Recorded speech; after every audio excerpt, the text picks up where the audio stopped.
ആയുഷ്മോനെ gift കൊടുത്തോ മോൻ? ഞാൻ വലിയൊരു ഗിഫ്റ്റ് അല്ലേ കൊടുത്തേ, പക്ഷെ എനിക്ക് കുഞ്ഞു ഗിഫ്റ്റ് കൊണ്ട് ഞാൻ മേടിച്ചില്ല. അയ്യോ, അതെന്താ? എനിക്കാണെങ്കിലേ അവളുടെ അമ്മയ്ക്ക് ആണെങ്കിൽ ജോലിയൊന്നും ഇല്ലെന്നും പറഞ്ഞ് എനിക്കൊരു പെൻസിലാ മേടിച്ചോണ്ട് തന്നെ, അതുകൊണ്ട് ഞാൻ മേടിച്ചില്ല. എന്താ അങ്ങനെ ചെയ്തേ? ഞാൻ ഇന്ന് വലിയ ഗിഫ്റ്റ് അല്ലേ കൊടുത്തേ, ഇന്നെന്തിനാ എനിക്ക് ചെറിയ ഗിഫ്റ്റ്? പെൻസിലൊക്കെ ആണെങ്കിൽ എന്റെ ആവശ്യം പോലെ ഇരിപ്പുണ്ട്.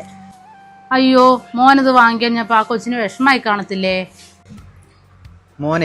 മോൻ്റെ സ്കൂളിൽ ഒത്തിരി പൈസ ഉള്ള, മോൻ്റെ കൂടെ പഠിക്കുന്ന കുട്ടിക്ക് ഒത്തിരി പൈസ ഉണ്ട്. അവരൊരു ഗിഫ്റ്റ് തരുമ്പോൾ മോൻ അന്നേരം എന്താ ഗിഫ്റ്റ് കൊടുക്കും? ഒരു വലിയൊരു ഗിഫ്റ്റ് തരുമ്പോൾ മോൻ എന്താ കൊടുക്കും?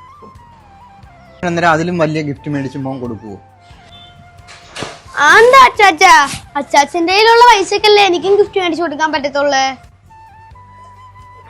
അപ്പം അത് തന്നെയല്ലേ മോൻ്റെ കൂട്ടുകാരും ചെയ്തത്.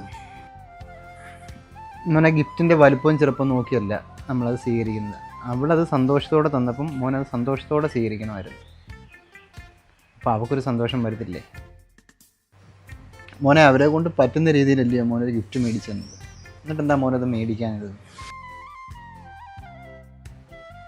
പിന്നെ നിങ്ങൾ പഠിക്കുന്ന ഇപ്പം നിങ്ങളുടെ ഈ പ്രായത്തിൽ പഠിക്കുന്ന കൂട്ടത്തിന്, അതുപോലെ സുഹൃത്തുക്കളെ ഫ്രണ്ട്സിനെയൊക്കെ തിരഞ്ഞെടുക്കുമ്പം അവന് എൻ്റെ ഫ്രണ്ടാ ഇവൻ എൻ്റെ ഫ്രണ്ടാ അങ്ങനല്ല, എല്ലാവരെയും ഒരേപോലെ കാണണം.